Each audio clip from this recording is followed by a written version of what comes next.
E veja agora quais os bancos gigantescos que podem quebrar no Brasil e arrastar aí milhões e milhões de correntistas. Se seu dinheiro está ali num dos grandes bancos como Banco Itaú, Bradesco, Santander, Caixa Econômica, Banco do Brasil, BRB, Mercantil e por aí afora, tome muito cuidado. Nós vamos mostrar aqui agora quais os riscos destes bancos e outros bancos digitais também quebrarem, como Nubank, Banco Inter e outros mais. Veja agora que essa matéria que está realmente sensacional. Quem vai trazer para nós é o Josué Aragão, que entende de tudo, e você deve se inscrever no canal do Josué Aragão, porque ele sabe mesmo o que está falando. Pessoal, essa onda de quebradeira que vem do Banco Master e já pegou 3 bancos, pode atingir outros bancos mais, e você vai saber aqui agora como se preparar para não ter prejuízo. Confira aí a matéria, dá um like nesse vídeo, se inscreve no canal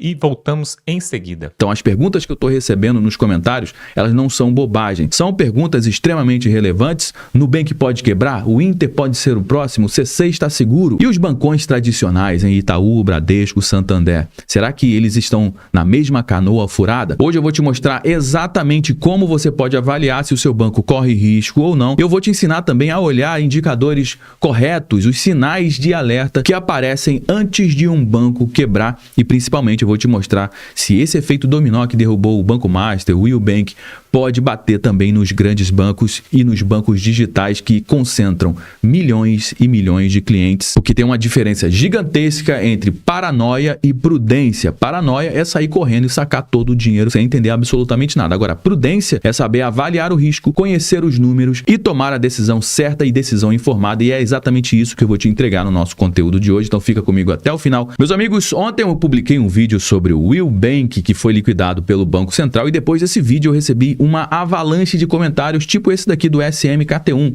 Josué, o seu canal é muito bom e eu tenho uma dúvida. O Banco Inter corre o mesmo risco de liquidação? Outro comentário do Marcos Vinícius. Eu sou do Banco C6. Tem risco? E teve gente também perguntando pelo Nubank. O Nubank vai ser liquidado também? E muitos outros comentários perguntando sobre outros bancos também. E eu entendo perfeitamente esse medo, porque a gente, o brasileiro, já está acostumado com inflação alta, com o imposto sendo criado todo santo dia, juros nas alturas, só que agora está começando a entrar no radar um novo medo, um medo que a gente não tinha há muito tempo, que é o medo do banco simplesmente sumir da noite para o dia e sem aviso prévio. Porque olha só a sequência de fatos. Primeiramente, o Banco Central liquidou o Banco Master do nada, depois começou a aparecer o nome da Fictor com problemas, depois a Reag Investimentos foi liquidada também, e agora o Will Bank sendo liquidado pelo Banco Central, e principalmente sem dinheiro para pagar todo mundo. E você olha essa sequência e começa a pensar, cara, peraí, o que está acontecendo? Será que o meu banco também corre o risco de sumir e eu vou perder o meu dinheiro?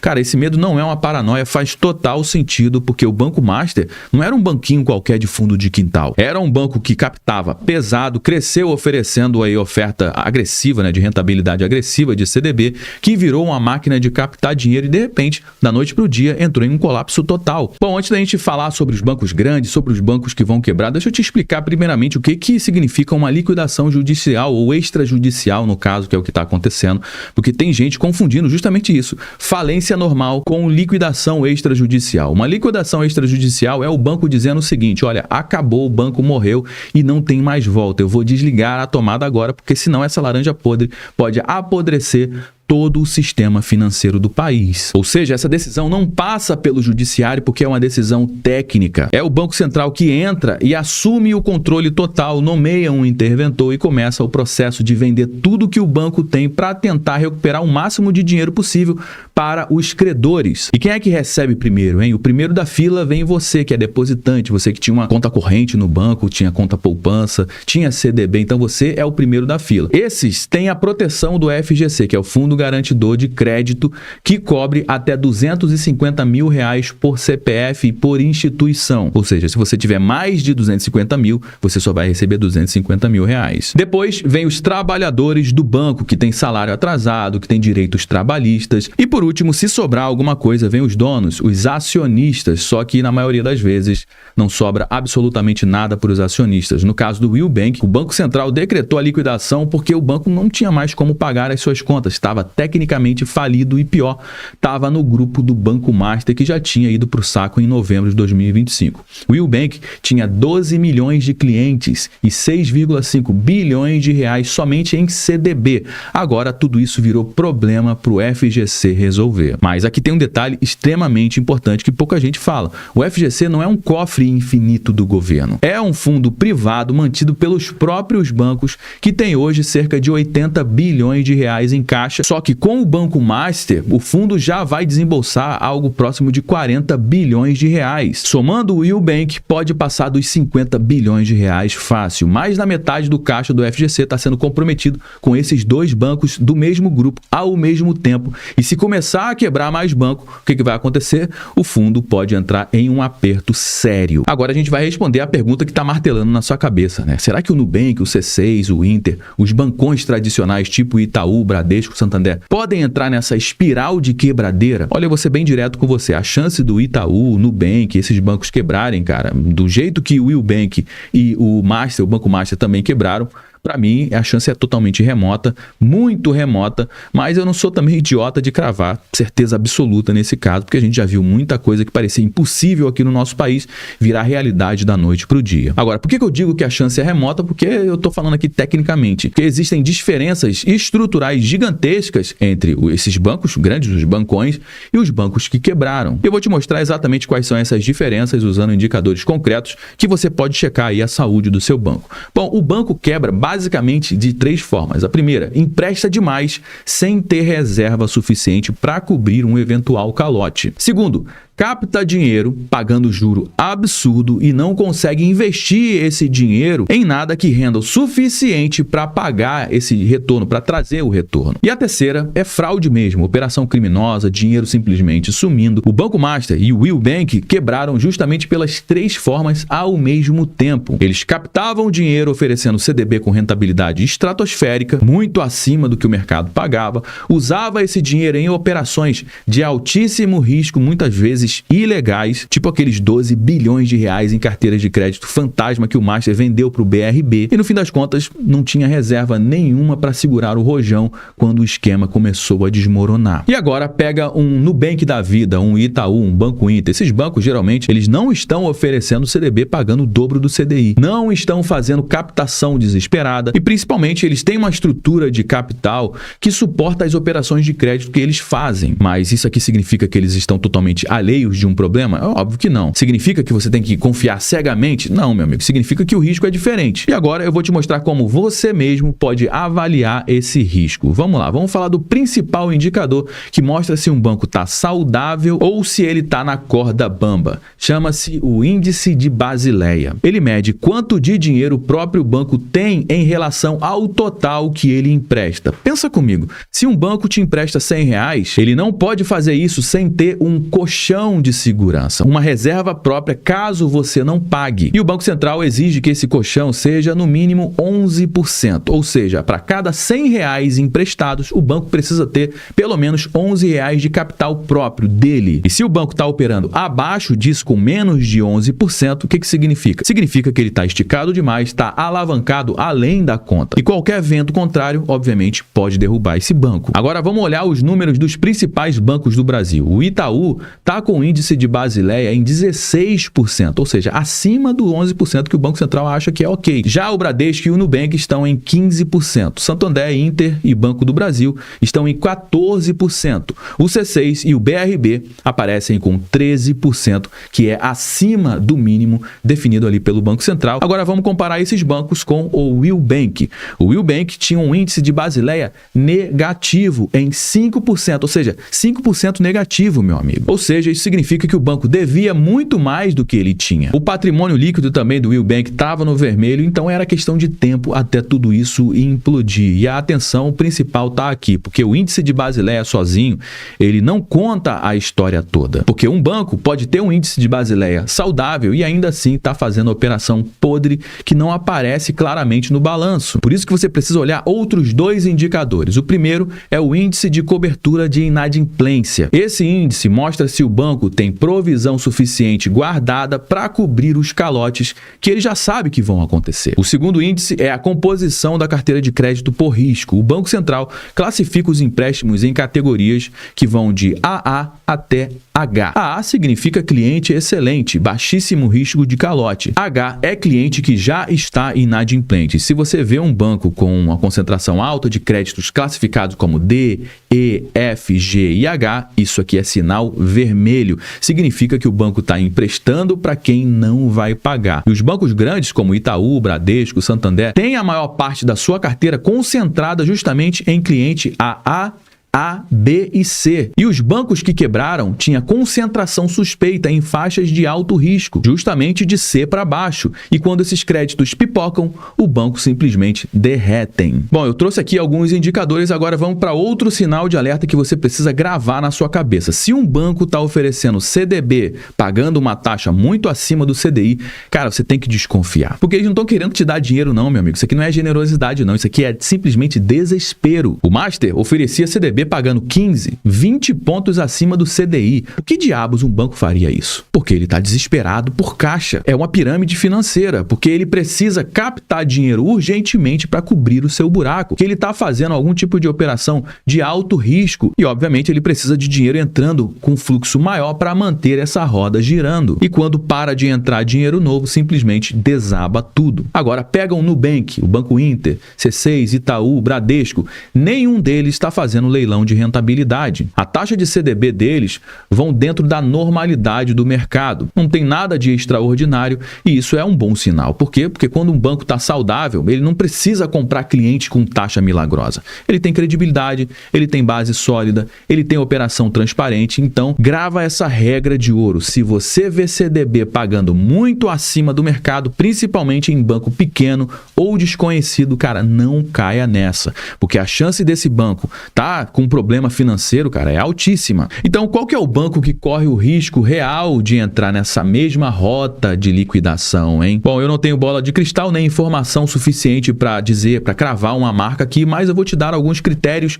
bem objetivos para você mesmo fazer a sua própria avaliação. O primeiro critério é o índice de Basileia próximo do mínimo ou abaixo do mínimo. Se o banco está operando com menos de 12%, isso aqui já acende um sinal de alerta amarelo. E se está abaixo disso, abaixo de 11%, meu amigo, acenda o sinal de alerta vermelho. Segundo critério, CDB oferecendo taxa muito acima do CDI de forma consistente. Se o banco está pagando 15, 20 pontos percentuais acima do que o mercado está pagando, cara, por meses seguidos, está na hora de você desconfiar. E o terceiro critério, banco pequeno, sem histórico consolidado, sem transparência, sem auditoria, meu amigo, não dá. Se você nunca ouviu falar de um banco, se ele não tem presença relevante no mercado e de repente ele aparece oferecendo uma rentabilidade absurda, cara, corre. E o quarto critério, se o banco está envolvido em alguma investigação recente ou com ligação direta com alguma instituição que quebrou, meu amigo, está na hora de você ligar o sinal de alerta vermelho. Se o banco está sendo investigado pela CVM, por exemplo, pela Polícia Federal,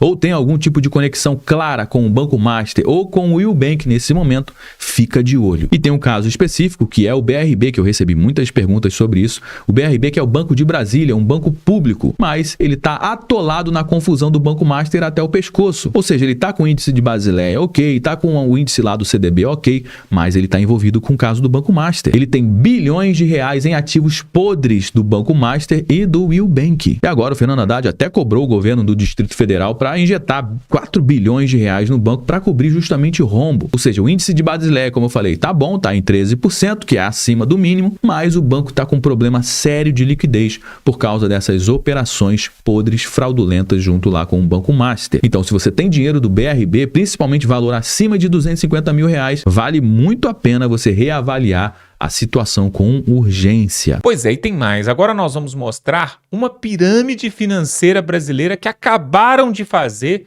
o Instituto acabou de soltar agora. Por quê?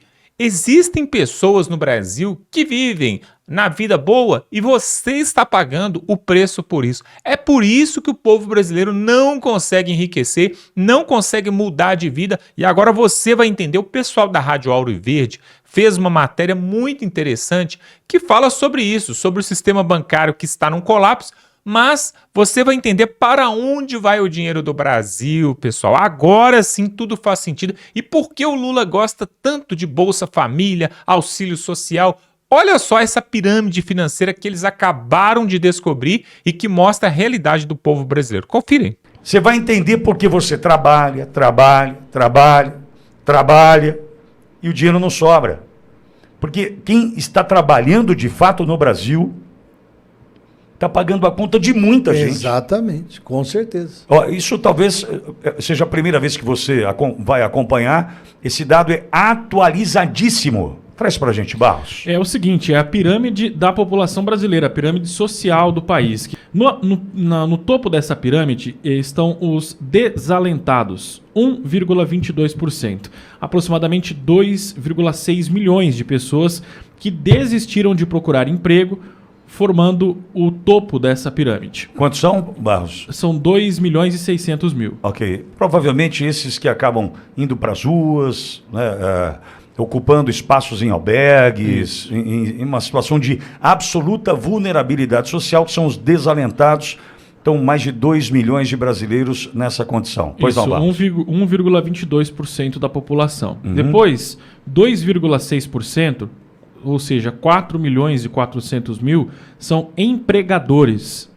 Que aí entende-se empresários, Os empreendedores, aqueles que geram emprego, né? Isso. Os que são atacados pelo Lula, que o Lula odeia empresário, odeia quem gera emprego. O Lula tem asco de quem gera emprego no Brasil. E não tem acordo com o time dele. Não. Se tem acordo com o time dele, ele defende, libera verba, aí ele é parça. Exato. Então, quantos são, Barros? São 4 milhões e 400 mil, 2,6% da população. Ok.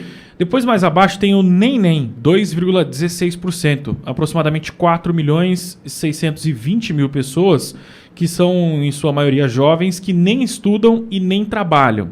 Então, essa também é uma parcela da população.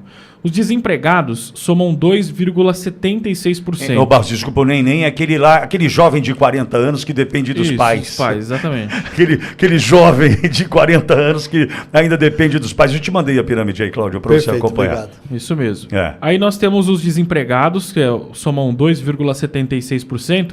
Os desempregados são 5,9 milhões de pessoas que estão aí fora do mercado de trabalho. Ou procurando emprego e não encontram, né? Exatamente. Certo. Aí falta qualificação, né? A gente tem... São várias questões. Né? Não falta espaço. Não falta, sobrando, aliás. Outro dia, até nós tínhamos...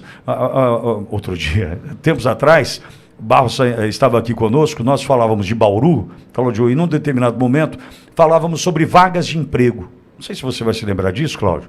E aí, certa vez em Bauru, pode deixar, viu, Edson, na tela, se instalou uma empresa e precisava de mão de obra extremamente qualificada. E aí apareceu no vagas disponíveis. Uma semana, eu não me lembro exatamente o que era, mas era uma mão de obra especializada, técnica. Na outra semana, de novo as vagas.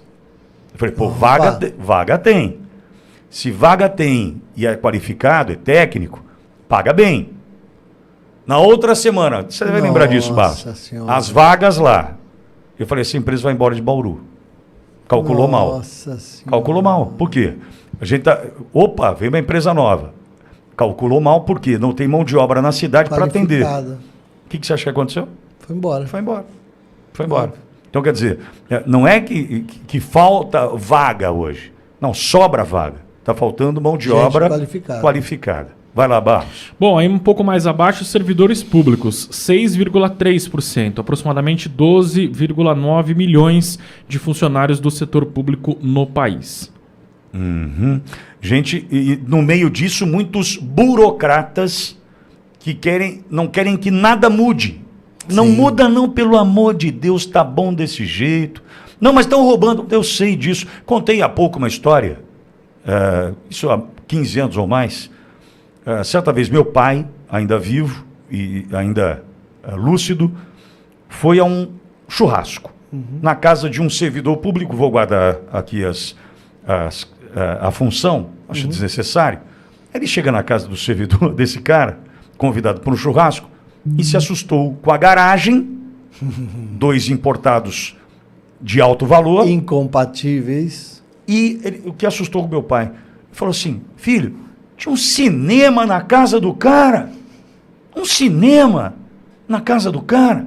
E 2 carrões na garagem e tal. Fui ver quanto esse cara ganha. Esse cara ganha por mês aí algo em torno dos seus 20, 23 mil reais por mês. Não estou falando que é pouco. Pelo amor de Deus, é muita grana, eu sei. Mas incompatível com a casa, com os carros, com o cinema em casa, que assustou meu pai, aquele cinema, eu lembro perfeitamente, assustou meu pai, aquele cinema em casa, desse servidor público, que é o cara que tá bom assim. Ele tá roubando do jeito que dá, tá desviando do jeito que dá, tá recebendo por fora do jeito que dá. Então tem, no meio disso tudo tem gente boa? Claro que tem. Um monte. Mas tem muita gente que não quer que mude, Cláudio. Exatamente. Né? Muita gente que aprendeu que a impunidade para quem puxa o saquinho certo e se torna cúmplice do bandido certo. Tá tudo total. certo. Vida garantida. Vida garantida. Cinema em casa. Segue, Barros. Aí tem um pouco mais abaixo uma parcela, 10,61%, classificado como outros, que são pessoas não especificadas nos demais grupos, que somam 22,7 milhões. Depois, um pouco mais abaixo, 15,99%, beneficiários do INSS, são 34 milhões e 200 mil pessoas que são aposentados ou pensionistas ou outros beneficiários da Previdência. Que contribuíram com a Previdência e que hoje contam com quem contribui com a Previdência, que está com a conta estourada, a gente sabe disso. E, aliás, a Previdência não está funcionando de hoje até o final de semana, é um absurdo no Brasil. O meu INSS não funciona. Por quê? Está em atualização do sistema. Pode ver aí, nós de falamos 27 a 31, se não me engano. Não está funcionando. Nossa Não está funcionando Senhora. o INSS do Brasil por esses dias, tá bom? Você, então, veja, hoje nós sustentamos estes que em algum momento sustentaram também. Mas comece a fazer a conta de quantos quem trabalha, está pagando a conta hoje. Veja, não estou dizendo que pagamos a conta do aposentado. Em algum momento o aposentado já pagou a conta também. É importante que fique claro. Mas hoje está na conta de quem trabalha a Previdência Social. Não acho que você tá pagando para um dia usar o teu. Não. Hoje você paga para esse aposentado hoje ter o seu benefício honrado. E lá na frente, seja o que Deus quiser. Exatamente. Né? Exatamente. Fala, Barros. E aí tem um número que assusta também, Pitoli. 38,8 milhões de pessoas que estão na informalidade. Somam 18,14% de pessoas que trabalham no setor informal. É aquele que 40 milhões de pessoas. que o Pix 40 milhões. agora rastreado aí vai pegar o cara, hein? O Pix do Haddad aí agora, o Haddad vai pegar essa turma aí agora, hein? O Lula armou para esse pessoal todo. 40 milhões de brasileiros que vão se ferrar muito. Por primeiros 6 meses, nem tanto. Depois disso, o bicho pega. Vai pegar. E ele fez de tal maneira que não vai a ideia dele é nem atrapalhar ele na eleição. Exato. Vai atrapalhar depois da eleição. Vai destruir os caras. Vai pegar. Esses 40 milhões já estão sendo rastreados, né? Então essa informalidade é por tempo limitado. Pois não, Barros? E aí são 39 milhões e 600 mil brasileiros em empregos formais. Somam 18,32% de pessoas com carteira assinada. Quantos milhões de brasileiros? 39,6%. Dos 4 milhões que geram emprego, para 39 milhões trabalhar. Vai arredondar para 40. Tá? Então, veja, 4 milhões, que são os empregadores, está lá em cima da pirâmide, Isso. gerando emprego para 40 milhões. Ok? Sim, emprego direto registrado. É o formal, é o CLT, Assinado. certo? É o CLT. E aí, Barros? E aí, lá na base da pirâmide, os 22,72% do Bolsa Família, são 48,6 milhões de pessoas. Arredondando Você acha que para dá 50. Como é que vai dar certo o Brasil? Ou seja, aqueles 4 milhões de geradores de emprego geram emprego e impostos para os 40 milhões que estão com carteira assinada, para os 50 milhões que estão no Bolsa Família, para os 34 milhões que são beneficiários do INSS, para os 13 milhões que são funcionários do setor público E para quem recebe auxílio-desemprego, mais 6 milhões. São 4 E para os milhões. informais, porque a gente paga imposto E pro- para os informais. São 4 milhões de brasileiros sustentando 200 milhões de brasileiros, diretamente ou através dos impostos que vão para o Estado, para o político de esquerda safado poder roubar à vontade. Aí me lembro quando fui homenageado em Londres, em novembro de 24, que eu fui para lá. Cheguei num compromisso, era uma entrevista que ia dar para a TV Londres, para Jamile. Cheguei na portaria do prédio, e apresentei meu passaporte, uma brasileira. Identificou meu passaporte. Ah, sou do Brasil também. Da onde é? Belo Horizonte. Ah, que legal. Então, eu falei, tá feliz aqui? Um frio. Tá feliz aqui? Né? Porque, pô, um frio desse. Ela falou, não, tô muito feliz. Por quê? Porque eu prosperei. Eu prosperei. Verdade, verdade. Recepcionista num prédio comercial. Olha, eu saio daqui, eu sou manicure e pedicure, a hora que eu saio daqui, e aos finais de semana eu cuido de uma senhora, e eu estou conseguindo hoje bancar minha mãe no Brasil e guardo dinheiro aqui. Paga imposto? Paga. Mas eu tenho tudo. Eu tenho tudo. Tudo aqui funciona. O transporte, o preço é justo. Ela foi falando uma série de questões e dizendo o seguinte, tem imposto? Tem. Mas o imposto volta, Cláudio. Hoje você paga tudo de imposto no Brasil, paga IPVA, você paga IPTU, aí você tem que pagar o plano de saúde, aí você tem que pagar a escola particular, aí você tem que pagar o vigia, ou colocar a concertina, o alarme, o não sei o quê, aí tem que ter o seguro do carro, porque vão roubar teu carro. Quem é que consegue prosperar no Brasil? Cláudio, você vai para os Estados Unidos, os caras pagam 7% de imposto. É isso. E tudo anda. Com 7%. E é por isso, brasileiros, é por isso que tanto odeiam o Bolsonaro e quiseram e atuam para enterrá-lo na cadeia. Porque o Bolsonaro veio para lutar contra isso, que nós brasileiros somos contra isso, mas quantos bilhões alguns poucos brasileiros recebem por conta desse modelo de país que é feito para destruir o cidadão brasileiro? Agora, do ponto de vista político-eleitoreiro, ter 50 milhões de pessoas que dependem do PT é bom demais para os caras, E o Cláudio. discurso deles daqui a alguns meses vai ser: se você não eleger o Lula, isso tudo vai acabar. Vai acabar, exato. E fizeram isso até com a Marina. Até a Marina foi chutada, espancada, depois fez igual o Alckmin. Baixou a cabeça, botou o rabo entre as pernas e foi lá lamber o pratinho que o Lula põe para eles poderem comer. Esses políticos não têm autoestima, não tem vergonha na cara, não tem compromisso com a coerência da própria história. O negócio deles é garantir a boquinha. Esses que são políticos profissionais. Tá cheio de político que tem vergonha na cara e é bom. É minoria e compete a nós escolhermos e elegermos os que têm postura e não tem rabo preso. O que o Alexandre Pitoli falou é muito importante. Político que não consegue cuidar da própria vida individual, político que não consegue ter uma vida familiar estruturada, ele serve de alvo fácil para poder ser hackeado. Lá em Bauru teve isso, para quem não sabe, tá? Hackearam vereadores, hackearam vice-prefeito, hackearam jornalista. E aí, quem hackeou conseguiu calar a boca de todos eles, menos de um ou dois. Só um ou dois continuaram agindo como sempre agiram, porque eles não devem ter rabo preso, porque eles não encontraram nada contra essas pessoas. O mesmo hacker que fez isso em Bauru foi contratado para hackear o Bolsonaro, os filhos do Bolsonaro e o Adélio Bispo. E a gente sabe quem fez isso. Segundo o hacker, ele foi contratado pelo Kassab. Mas vamos lá. Mas a polícia não quer investigar, Não. o Ministério Público quer investigar, a imprensa não quer falar, porque acho que o hacker não está pagando bem esse pessoal. Não. É isso o hacker aí. não está pagando bem. Vamos lá. Pois é, pessoal, a gente já falou aqui algumas vezes que esse sistema financeiro do Brasil, ele está fadado a uma quebradeira geral. Olha o que está acontecendo lá no Japão, pessoal. O Japão está quebrando e vai arrastar aí meio mundo junto com ele. E olha só o que está acontecendo também em outros países lá do Oriente Médio, e a China está aproveitando disso. É por isso que o ouro está subindo. Se você olhar, a cotação do ouro só está subindo a cada dia mais. E aqui no Brasil nós temos uma preocupação a mais. Por quê? Este ano é ano eleitoral. Então, quando acontece ano eleitoral, pessoal, o mercado fica muito agitado porque não se sabe se vai continuar com a esquerda, se vai vir à direita, e é por isso, é um dos motivos que o sistema financeiro brasileiro está em alerta. E aí alguns bancos já quebraram esse ano.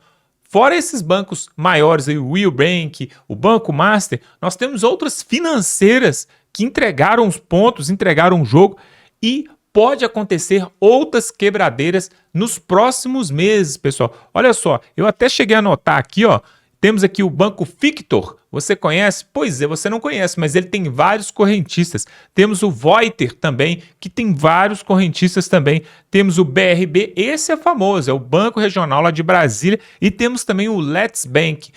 E outras financeiras mais que estão ligadas a grandes instituições que a qualquer momento pode decretar a falência. O ideal, pessoal, o conselho é o seguinte: não deixe o seu dinheiro em um banco só. Pode separar, coloca um pouco de dinheiro num banco, outro pouco em outro banco. Por quê?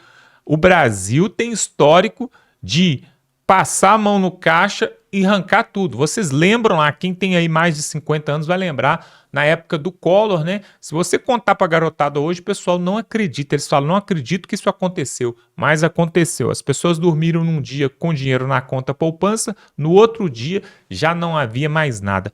Isso aconteceu agora há pouco com o Banco Master e aconteceu com o Will Bank também. Esse Will Bank, mais de 6 milhões de correntistas. O que aconteceu? De um dia para o outro, inclusive eu tinha conta lá no Banco Will Bank e acabou. Se você entra no aplicativo, não tem como acessar mais. Não tem como acessar mais. Isso tudo, pessoal, acontece num país de terceiro mundo. Isso tudo acontece num país onde a segurança, ou melhor, a insegurança jurídica, ela é tremenda. Não dá para saber hoje, no início do ano, não dá para saber como que nós vamos chegar no meio do ano. Como que vai estar a cotação do real frente ao dólar, como que vai estar o preço dos alimentos, a inflação. Não dá para saber se o seu banco vai quebrar ou não. Isso tudo acontece num país que não tem segurança jurídica. Não tem, você não sabe sobre as leis, o que vai valer daqui a 2 dias. As coisas mudam todo dia. E é claro, né? Como você viu aqui eles mostrando essa pirâmide financeira, lá no topo da pirâmide, pessoal, na verdade, estão os banqueiros, estão os multimilionários, bilionários banqueiros, são eles que governam o país, nós sabemos isso, e na verdade são 4 bancos, né? 4 bancos aí, ó, Bradesco, Itaú, Santander e quem mais? Quem que você acha que é o outro banco aqui? Eu poderia colocar um outro banco privado aqui, mas eu vou colocar, sabe quem? O governo, ele pega, assim, o seu dinheiro e administra para o bem dele. Olha só, se você é um aposentado, um pensionista, você vai entender essa conta que eu vou fazer agora. Talvez você está aí com 50, 60, 70 anos. Você trabalhou, contribuiu 20 anos, 25, 30 anos da sua vida. Você contribuiu. E teve ali um desconto de 6 a 8% na sua folha de pagamento. Só que preste atenção, pessoal. Vamos pegar hoje uma pessoa que ganha, vamos supor, 2 salários mínimos. Se ela colocar ali, né, aplicar ali o dinheiro a 6%, o que é debitado para o INSS, se ela colocasse num rendimento a 6%, em 30 anos, pessoal, ela estaria com 5 milhões de reais. 5 milhões de reais. Só que eu te pergunto, você que é aposentado e pensionista, você contribuiu a vida toda ali com o INSS, com a Previdência Privada. Quando você se aposentou, você pegou 5 milhões de reais? Você pegou na sua mão 5 milhões? Claro que não, esse dinheiro fica com o governo. E ele vai te dando ali pitadinhas, gotinhas do seu dinheiro que ficou lá rendendo esses anos todos. Só que muitas pessoas, infelizmente, não chegam a usufruir nem de 10% da sua aposentadoria. Por quê? A expectativa de vida do brasileiro é de 75 anos aproximadamente. Então, todo esse dinheiro que você contribuiu ao longo de 25, 30 anos vai ficar para o governo, porque a aposentadoria você não vai ver ela. É por isso que nós defendemos uma aposentadoria privada. Uma aposentadoria privada. Por quê? Quando chegar no dia de receber lá que você se aposentar, você tem a opção até de pegar a bolada toda corrigida com juros e correção. Nesse país, pessoal, realmente, o Brasil não é um país para amadores. Aqui no Brasil, para você se dar bem, você tem que fazer tem que rebolar mesmo. Olha o que acontece em países aqui do lado, na Argentina, no Paraguai, no Uruguai. Pessoal, no Paraguai se paga 10% de imposto sobre tudo que você ganha. 10%. No Uruguai também o IVA 10%.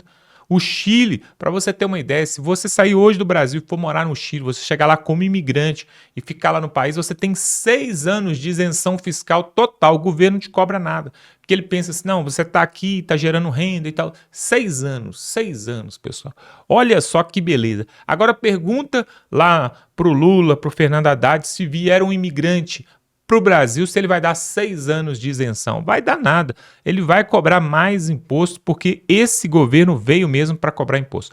Nós vamos ficar por aqui. Se inscreve aqui no canal, dá um like nesse vídeo. Você tem que se inscrever para ficar ligado nas próximas matérias que nós vamos trazer por aqui, pessoal. Vamos ficando por aqui e até a próxima.